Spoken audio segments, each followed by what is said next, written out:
Yo, is this the Tais Morga, bro? Yeah, bro, what's up? Hello.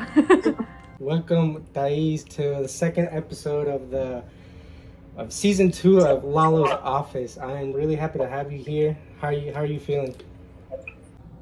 I'm feeling good, man. I'm feeling grateful to be here. I cannot wait to have a deep conversation with you. So thanks for letting me be a part of this. You got it. You got it. The honor is mine. So I just want to start out how I found you pretty much. I was just scrolling through TikTok, and it was one of your TikToks. You were promoting your song, La de Hang On To Me. Yeah. At the time when I first found you, you only had the song, and you also had Sweden, right? Yeah, pretty much. And I still do till this day. I have Hang On To Me and I have Sweden, but there's some more fun stuff to come that I've been working on. But that's so funny that you found me through there because I don't know. It's so weird how it's like TikTok is such a huge platform, and it's just insane how it can really bring like that many people from different areas together, and it just has so much exposure for people, especially for indie artists that are just kind of starting off and stuff. It's a really good tool. So use that to your advantage. I'm just kidding. I have met good friends of mine through TikTok, and I really appreciate it. And you're one of them. I was happy that I found you, made friends with you, and that we communicated about music, and I really appreciate that. How'd you get into music? Yeah. Well, I appreciate it too. It's been fun, working with you, and it's been fun getting to know you along this process.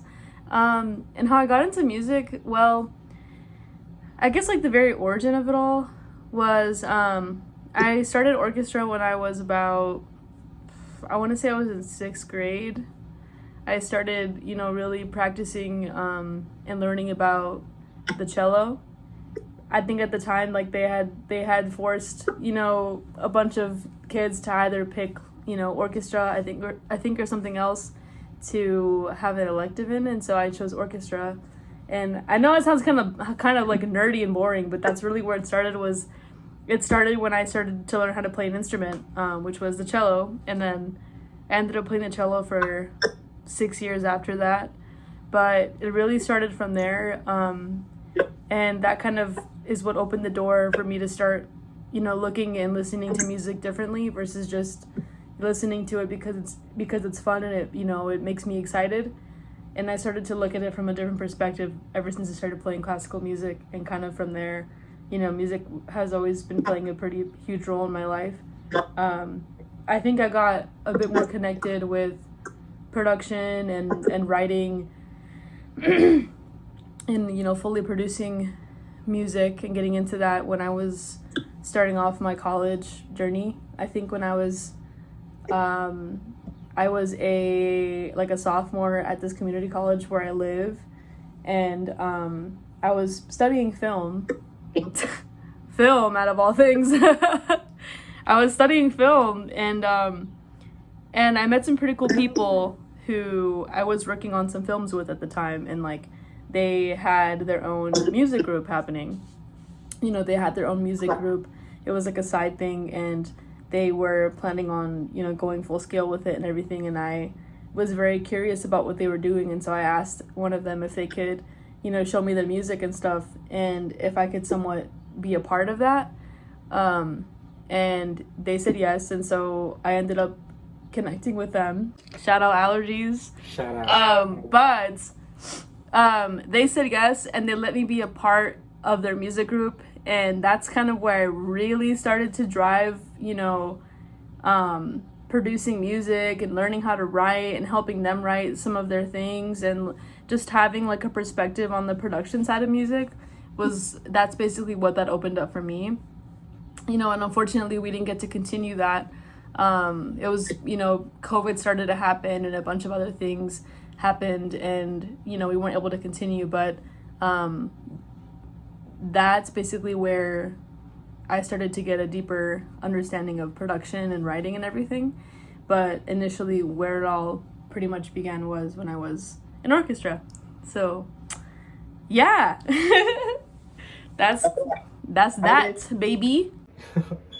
How did you, getting into music with your friends and production and all that, how did that lead to where you are now making like this studio quality music? How did it lead to that? Well, it really just began, by just advocating for myself a bit, I want to say. Like, I would ask, my music friends, if they needed help with anything on their music, if they needed background vocals, if they needed help, like, writing a specific verse. So I would just really try to advocate and, like, take the initiative for myself and just kind of look for opportunities where there could be some. And luckily, they were all very supportive, and they still are very supportive till this day. And they were always so encouraging of my growth as a musician. And that's what I want to say is kind of what led me here is, their continuous encouragement then, and advocating for myself then as well. And that kind of just, transition into where I am now is I have that kind of backbone. And that's kind of what ultimately leads me to continue to do what I do today. Plus also the love for it, as I cannot tell you how many times I've like cried to a certain song. I've I've screamed in happiness to a certain song. Like, music has always just been there for me. And I really do treat it as like a therapy almost. And so just, the encouraging people in my life, and they always led by example too. Like, my friends in that group, they are extremely, extremely talented. And, I always looked up to them as well. And that kind of, still continues today. And yeah, I want to say that's kind of what's led me here is, my love for it, the support on what I'm doing, and just, being able to have that push from them back then is what still kind of fuels me to be here, honestly, just doing my thing. Okay, that's a really good story. It's how you met your friends, how you got to be around all this musical stuff, and you really got into it. And I feel you the same, how music just kind of like, it's just therapy. I'm in this mood where even when I listen to sad music, I just I love the sad music. I love the sounds in it. I'm a really big lover on like melodies, like unique melodies. I really like them. And I wanted to ask, so you have a great voice, and that was one of the things that like caught my attention when I first found your video, is that you have a great voice. Did you always know you had that, or was it like a situation where you were helping out your friends and you're like, oh, I have a good singing voice? I mean, I don't want to sit here and say, oh yeah, I've always been good at singing, because I just feel like it sounds like I'm bragging. I think that I definitely, I knew I had the ability to be able to sing, I guess decently, when I was a bit younger. I think when I was in high school, I started to get really into singing by auditioning for this musical at the time. And I sang one of those, I sang one of those songs from High School Musical. I think it was the one that Gabriella sings when Troy basically kind of backstabs her at some point. So I auditioned with that song, and I remember they really liked my audition, and then they offered me a part of the musical and everything. So that kind of made it a bit more real for me. But when I was like a kid, I think I was always doing something related to singing. Like, I remember hanging out with a very, very close friend at the time, and we would just watch YouTube videos on her Wii and just listen to like certain songs, and we would have karaoke competitions and just sing them, and I would just love singing in front of them and everything. But I think there was at one time where I was really obsessed with Camp Rock as a kid. And I remember vaguely singing one of the songs from that movie that Demi Lovato sings. I think it's called like Your Own Way. And I sang that to my sister when we were little. And she liked it. And I think she liked this shit. I don't know. But but it's like that's how it has always been a part of it. You know, I've always liked to sing and I've always done it with my friends when I was little, and then it started to become more real, and I realized that maybe I can actually do this.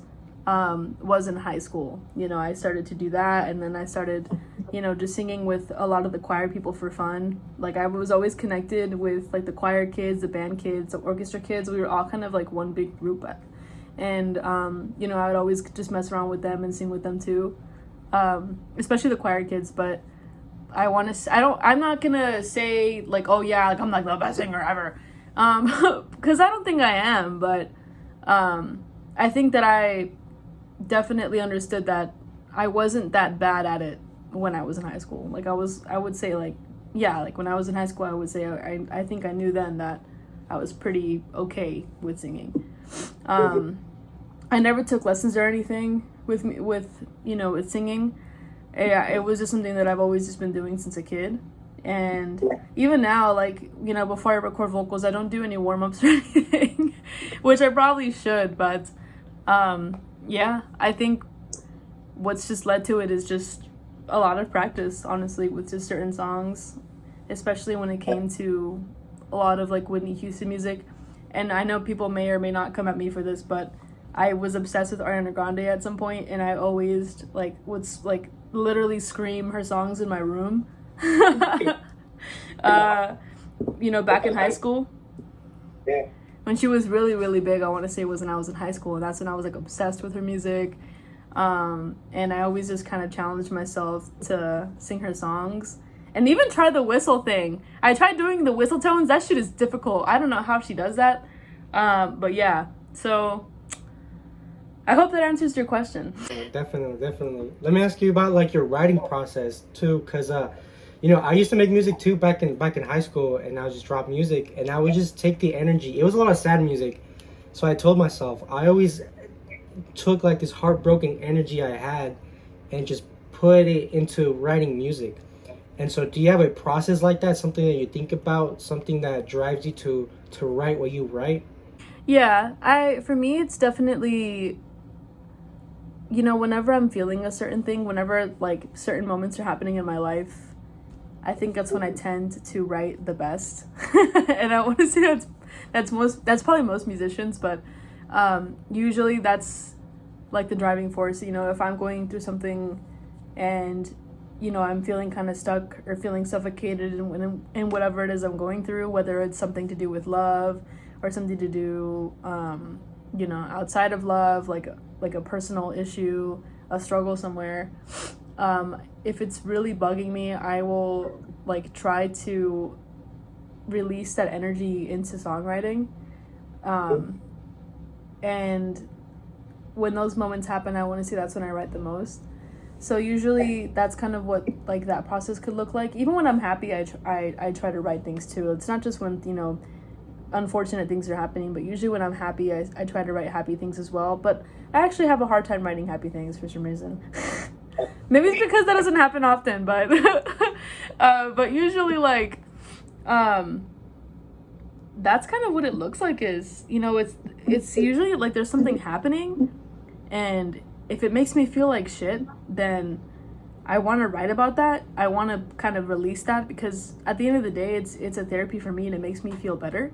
And I kind of think to myself, you know, maybe someone else could connect to this somehow, to the struggle, whether, you know, it's love or something else. So it starts there, and if I'm really inclined, I'll try my best to write something and to write and reciprocate how I'm feeling lyrically. But yeah, that's kind of where it starts. Is something happens, I feel suffocated, and I want to release that energy into something that could ultimately be a beautiful turnout. And yeah, and that kind of happens with good and bad things that happen to me. But I have never written a song that has been about nothing. Like, I've never just written a song just to write a song, just for the hell of it. It's always something that is happening in my life, which I'm not sure if that's, you know, healthy or not, but but it's usually when something is happening in my life, that's when I write the most things. like Hang On to Me was about a dying relationship, and then Sweden was about love and COVID and feeling distance and feeling separated, overall. And yeah, and like with the songs that I'm coming out soon, one of them is about wanting to ignore the unhealthy things with either like a friendship or a relationship, because you just want the best for that relationship or the friendship, and you just want things to keep going forward. Like you're kind of afraid of negative things getting in the way, but it's very unhealthy. But that's what the song is about. It's about like, you don't want to look at the bad side, but it's there. And so yeah, for example, like that's kind of the basis of one that's coming out soon. And then the other one is about kind of letting go, like all the hatred and animosity from past situationships, relationships with people that I've had, and trying to move forward with clarity when it comes to new things, like new relationships, new friendships, all that. Because honestly, like I don't think I've had a good run with the relationships that I've been in, even friendships, and I'm just trying to let that shit go and just have an open mind moving forward. And that's kind of what the second song is about. Just to give you like an idea of like what are the things that I write about. But to answer the question in like a sentence, it starts with a situation. I try to turn that situation into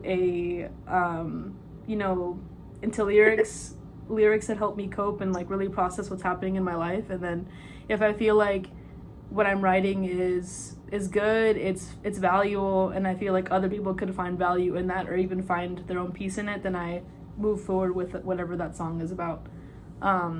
So there's so many songs that I've written that that are unreleased, and the production isn't finished on them because I just didn't feel like it was a good representation of what I was feeling, and I wasn't sure if someone else could really relate to that. But yeah, so there's so many there's so many secret songs that no one knows about. But yeah, I also like to overanalyze everything. I'm like the biggest overthinker that you probably have ever known, honestly. Like I think I've overanalyzed a text that you even sent me, and I'm like, oh my god, like what if I made him upset? What if I said something the wrong way? You know what I mean? Like that's me. So yeah. No, I got you. I kind of like that process that you have and what you write about, and that kind of like personally makes me curious about what you plan to, drop next. Because you're talking about a specific situation, how you say that you're in a situation where it's unhealthy, but you still want to continue with it, or you just want to look past it or whatever. And I just feel like that's something like so human and so real that a lot of people go through.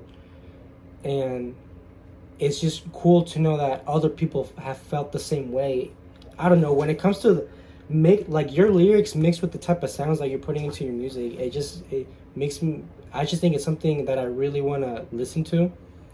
And and I really wish for the future where you drop a lot of music like that, and you continue with this kind of music like you're making, And I also want to see, like, I don't know, maybe you go through a happy situation and you make a song out of it. That would be pretty cool to listen to too. I know, right? Me too. Just joking. Yeah, no, that's funny though. I definitely want to see myself, write something completely out of joy, out of happiness.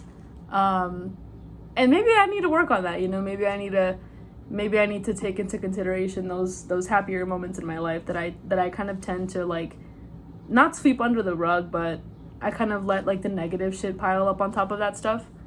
So I really like that you brought that up, because honestly, I think I'm ready to start writing happy things. Because on top of the other, the bullshit of life, that I kind of go through, and I'm sure that other people have so much on their plates as well. I think it's important to value like the good things, like even if it's small. I think it's important to value those things. So thank you for mentioning that, because that that started to make me think about that a little more, you know, like trying to value those things a bit more, or just as much as you let the negative things affect you. Because I want to make more happy music, you know. I want to make more joyful things that even I like, you know, find joyful, and I will go and play just for the hell of it. So I'll stop being sad. No, you're good. Sometimes, you know what? Not to get all dark and personal or whatever. You know, I know I don't show this a lot, like on social media or whatever, because of course that's like I'm trying to be happy. But I know that for pretty much around COVID started till about a year ago, I spent my life in this like super sad state that it came to where it just felt home. You know, I felt most comfortable being home. You know, locked in my room, in my bed. You know, so I understand how it is hard to kind of look at the happy things, and you know, and get comfortable with the happy things to where you write, you know, good music about it. I'm not good music. I'm happy music. So Yeah. and I tried the same too. I try to write happy music, and I just get into this point where I feel like I don't know, it doesn't feel right. And Yeah, right. It almost doesn't feel like it's true. yeah, exactly. It almost feels like you're entertaining like a lie or something, and that's why I like to approach writing with feeling. You know, if it's how I'm feeling in that moment, then I want to nourish that. I've never tried to just write something because I just want to write something like that. Like I want to write like a song specific like this or whatever. It's always on a feeling that I just want to take care of and see what's going on. Like I want to address how I'm feeling, basically. I want to ask you this because whenever I think of you and your music, I get like this list of artists that remind me of you, and I feel like you would fit in there with it. But you tell me first, like, what artists do you relate most to, like sound wise, or what are your favorite artists? What's something that you listen to a lot that like you really wanna, like, how do I put this? Like you feel a lot with them, you know? I don't know. It's just what's your favorite artist? Let me just ask that. Like, who's my favorite artist and who? Okay, so like, who's my favorite artist who I kind of feel like I could kind of put myself in the same genre as them almost? Yeah, exactly. That's what I was trying to ask. Yeah. I listen to so many artists. It's not even funny. But I think right now, like, in terms of who I kind of listen to a lot, I listen to a lot of Fleetwood Mac, and I'm sure you've heard of that group, right?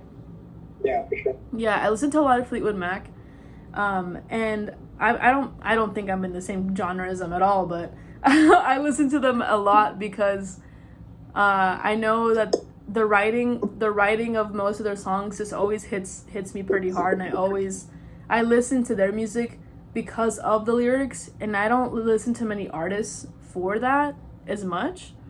But when it comes to that group, you know, lyrics come first and the music comes after. Because I just feel like, you know, with their writing, it's very poetic. It holds so much meaning, and I really enjoy that about it. And I even, you know, look up to that group, especially Stevie Nicks. You know, she is an incredible writer, and I look up to her a lot because I'm like, I really want to get to a point where I can, you know, write about my feelings like that and about things about life in the way that they do. It's just so smooth and like effortless almost in most of their songs. And so I listen to Fleetwood Mac a lot. I listen to a lot of different indie artists. Right now I've been on like a pretty good like Spanish indie kick. So I've been listening to a lot of like Kevin Carl. Yeah. You know, I listen to a lot of Kevin Carl, Kuko, definitely Caliucci. She's definitely up there. So I guess if I were to put myself in a genre, I would say that I think I could be in the same bracket as, like, maybe like Kevin Carl, Kuko, Bratty. Do you know Bratty? I haven't heard of Browdy. Listen to Bratty. She's really sick. She's amazing. She's a Mexican indie artist, and she just performed at Coachella, so she's grew a lot in like the past year. But I would say I am in their genre. which is kind of like this indie rock, soft rock, shoegaze kind of realm. And I think that's kind of where I reside. And I don't think I'm gonna, like, I'm not really sure if I'm gonna stick in this genre for a long time. I would say I kind of evolve, like, you know, I just produce on what I'm really into at that moment, and then kind of like, you know, entertain whatever that is. But that's where I would say I would put myself. That's what I've been listening to, and that's where I would say I maybe belong right now. I got you. I even have like a Fleetwood Mac shirt, bro. You ever, now that you bring up Fleetwood Mac and their lyrics, I don't know if you ever heard the story behind the lyrics of Dreams. How the song is basically about this relationship that Stevie Nicks had with another member of the band. And so, Yeah. And so it's basically like a whole diss track. And I just imagine, imagine like having to play a song that's about you, like in a negative way. That's wild.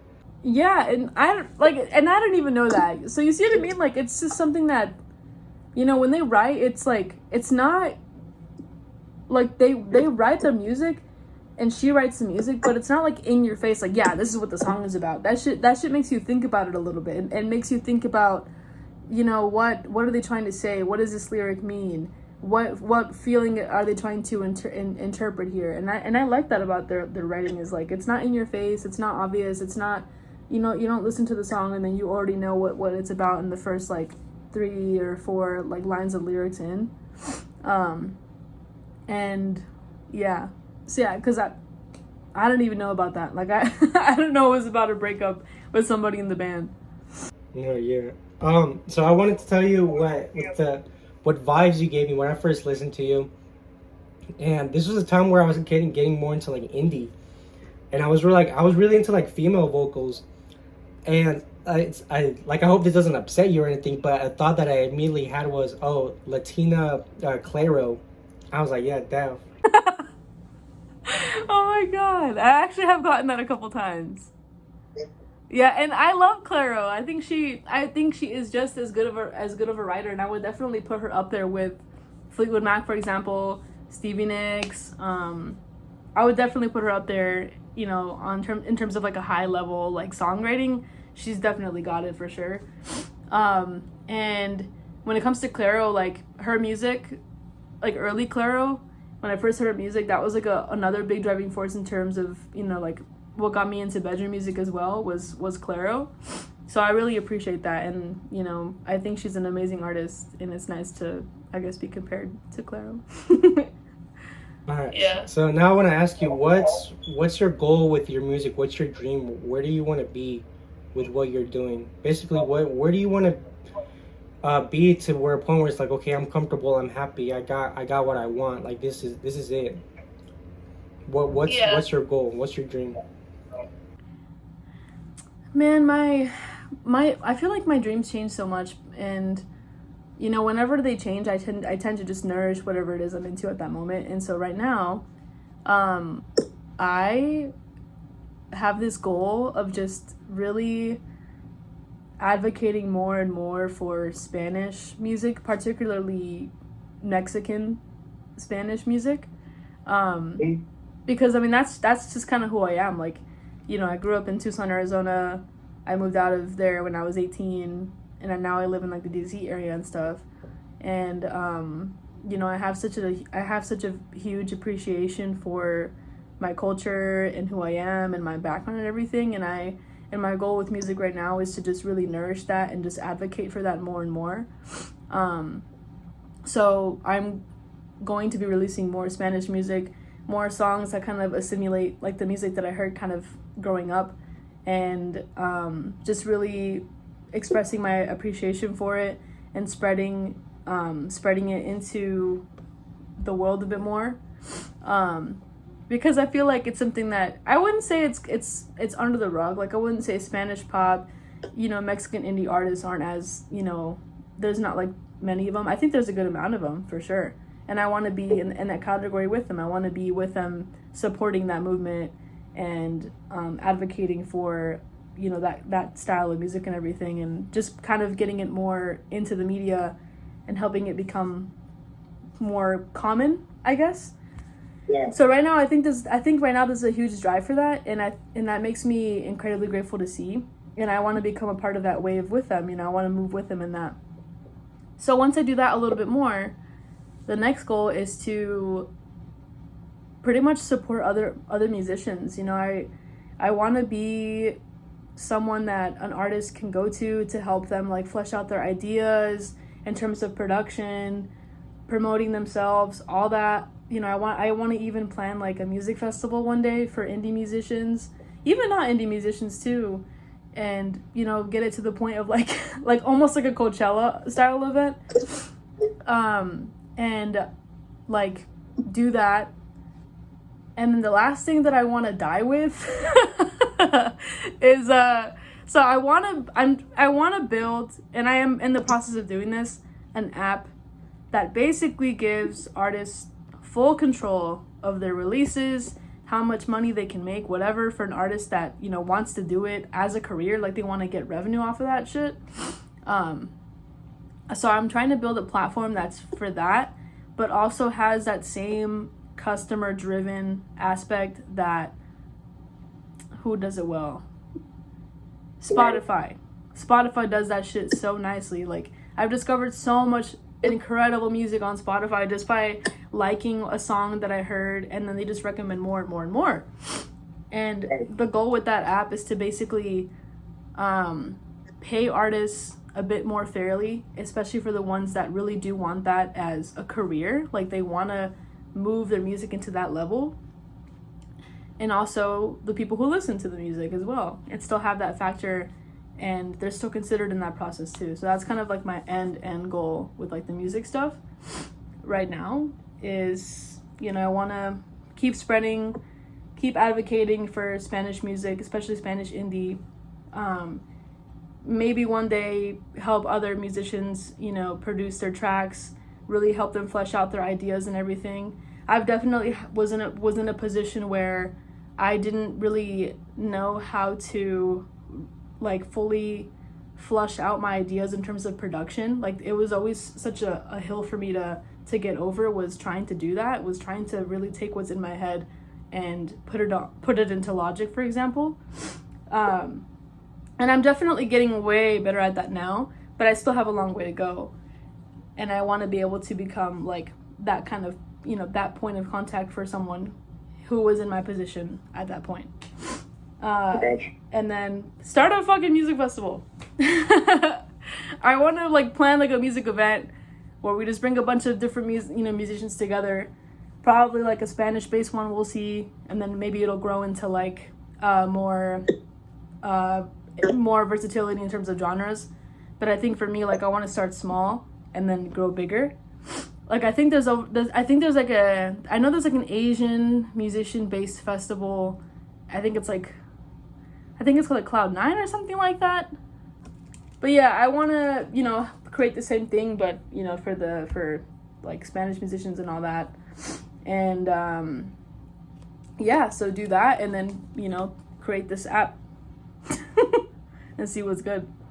But those are all my goals right now, at least, with like music stuff and anything music centered. Yeah, that all sounds like a really great and like noble goal to where you want to get. So I really wish you the best on you getting to where you want to be, and just anything you need, I hope you receive it, because I want to see you up there, doing great for yourself. Aw, thanks, yo. I want to see you doing big things too. I see you on TikTok doing all your bass tutorials and whatnot.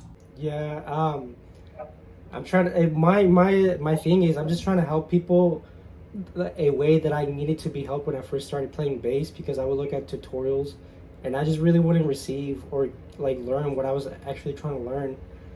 And my thing is, I'm just trying to get straight to the point in the funnest, easiest, simplest way I can, so that the knowledge can be received very easy, if that makes sense.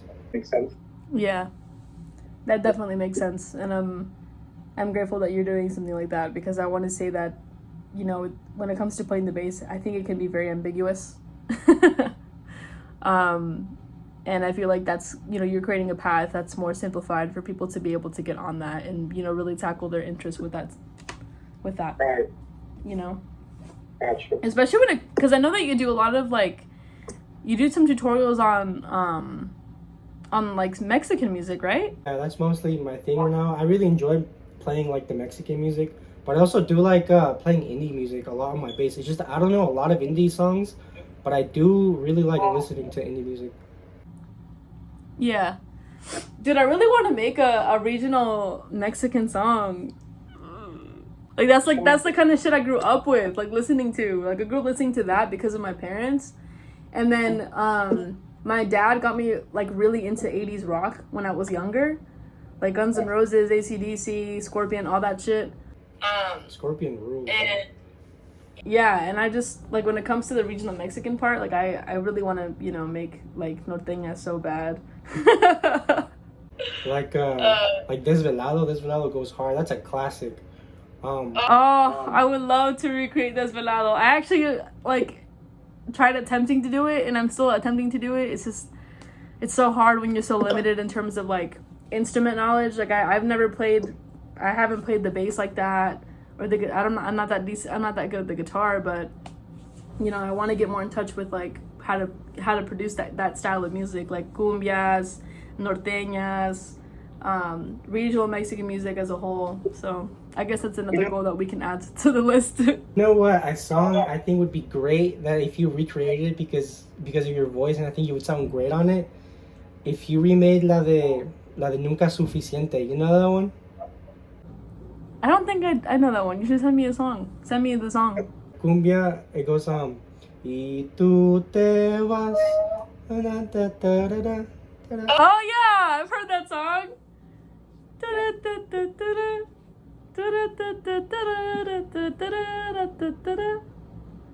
I just love that style of music, yo. Like I love, the trumpets like scream in your face, and then like they just start singing very beautifully and long, and just the lyrics are always so strong. Yeah, I love that style of music so much. Like it always makes me so happy. It just reminds me of like my childhood and stuff. It reminds me when I used to live in Mexico when I was little. Mm-hmm. What part of Mexico did you live in? I live in Durango. Okay, gotcha. Yeah.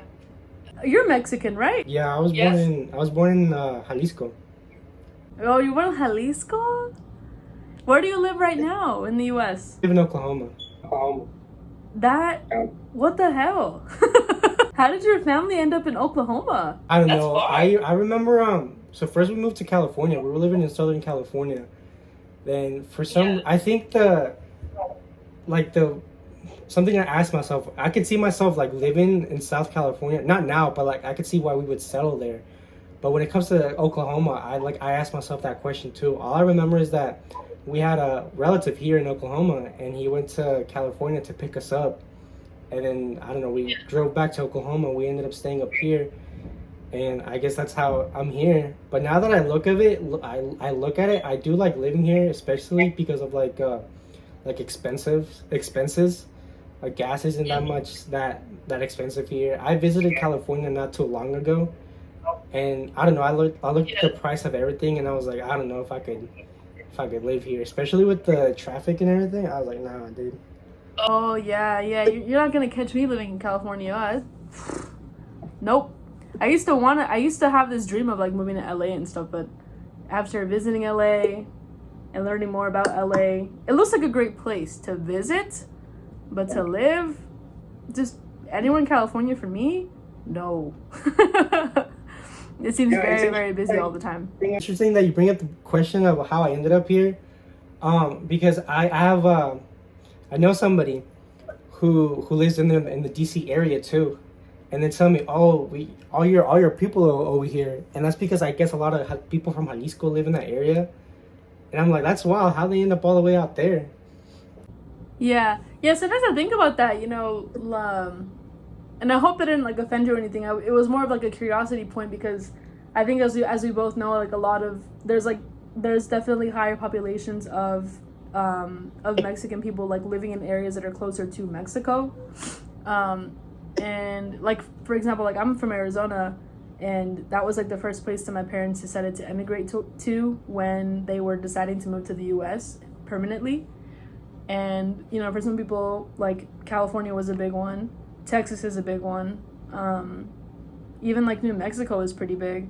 And so even when I found out that I had family in DC, I was so confused. I was like, how did they, like, what led to that decision? Because I had family here too that were like, you know, when I graduated high school, they're like, oh yeah, you should come out here for school. And I'm like, what the fuck? Like, I didn't even know that, you know, before that I had much family in DC. So. Can you tell me about Alter Ego? I could tell you a lot of things about Alter Ego. I know that song word for word. I kid you not. I listen to it on my way back home or on my way to work. I mean, it's stuck in my head right now. I just want to be like, vamos a bailar esta. It's such a nice melody, right? Porque yo te... So basically, first of all, that song has been in the fucking making, and you already know it's been in the fucking making for bricks. Like, I started that song fucking in like June or July of last year. And it all started at I was challenging myself at the time. I was like, okay, like I want to see if I can make like a cool like Spanish indie song. So I did take that as a challenge upon myself. And then 2, I don't know, I kind of wanted to make a song that like depicted how I was feeling a few months ago about a certain thing, a certain relationship. And I wanted to really touch base on those emotions because I felt like I didn't really get to cope with that in the process what happened then. So I started writing that song. And so that's kind of what I used to like develop it pretty much was that. And I wanted to turn it into like this fun, and again, this is me attempting to make a fun song. I wanted to turn it into like this fun, upbeat song about, you know, just trying to look past toxic or negative things and just keep moving forward. And it's like, oh, like I'll just put on a happy we can just put on a happy face and we can just keep dancing. Situation where it's like you have a really cool upbeat beat, but the lyrics are just like sad. Yeah, it's like it's a happy sad song. Yeah, no, I love it. I can't wait till it drops, and I hope it drops soon. I heard you have a really cool bass line on it. Yeah, bro. I mean, I found this really cool, you know, bass player and shit, and he destroyed that, and he went ham on it, and I think he's going ham on it right now again. But yeah, like the goal with that song was, you know, I wanted to really get into like this Spanish indie world, and I wanted to start really discovering that part of myself that was always there, but I just never knew how to tackle like wanting to make music like that. And you know, that was like the main goal with it. And you know, I'm glad that it's like a full thing now. It's like alive. It's really almost 100% done with production, and I know I've been blueballing it for a while. Like, I think I've been blueballing it for months. But because you made a lot of videos using that sound, and every time I hear it, I sing along, and I'm just like, I need to hear this, like full, you know, like fully. I want to get the full song experience, and you know, I've really been wanting the song to drop for a while, but I also do understand that as an artist, you just want to make sure everything's perfect, and it's like you don't doubt anything, so it's like you really want to take your time on it, make sure you're doing everything good, and then you release it. Yeah, exactly. And for that song, like I really wanted to take my time on that song because one, it was a project that I hold like really close to my heart and shit. Like it's like the first project that I've like 100% made, kind of like from my own mind, like in terms of the production part, like the fundamentals of the production on that song and everything, and how it's 100% in Spanish was a challenge for me, and it was just such like it's a very important song for me, and that's why I really wanted to take my time with it and fully flesh out my ideas with it and everything, because you know, when it comes to music for me, like I'm definitely more of a quality versus a quantity person. Well, it really shows in that song. It's a really cool song. Thanks, bestie. I really appreciate you coming on the on your interview. I'm really honored to have you as a guest. Really glad that I met you through TikTok and everything and got to work with you. But for real, I really appreciate you. Oh, I appreciate you too, man. I appreciate you wanting to, help out with Alter Ego, and then two, like, you were a big driving force in how that song is today. And, for that I'm very grateful. And I'm just, you were always there supporting the music and supporting the process from the very beginning of that song. And I appreciate you. You got it. Well, thank you, Tais. I hope you have a great day at work. And, if you ever need anything, let me know. I got you. All right, listen. What do you want to do for the outro? I don't know. I'm just going to say bye. Thanks, guys, for listening. Definitely support this man in his endeavors. He is the best. And, yeah, it was cool talking to everybody today.